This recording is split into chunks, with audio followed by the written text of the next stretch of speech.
Писна ми от хора, които обясняват, че брокерите не вършат никаква работа. Първото нещо, което трябва да направите преди да работите с брокер, е най-лесното и бързо нещо, което може да направите.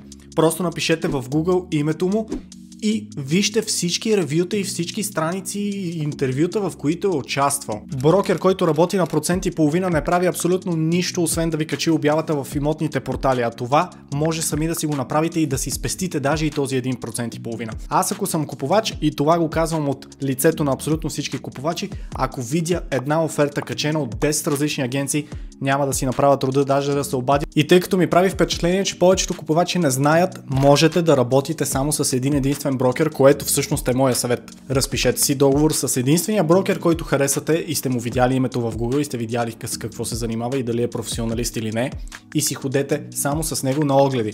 Дори да си харесате апартамент от друга агенция, просто му ги изпратете и кажете: искам да ми организираш оглед за този апартамент. Не всички брокери са олигофрени. Има много брокери, които всъщност са професионалисти и ще ви свършат наистина страхотна работа. Аз бях Александър Мачев, това бяха 10 съвета за как да работите с брокер и ще се видим в следващото мини видео.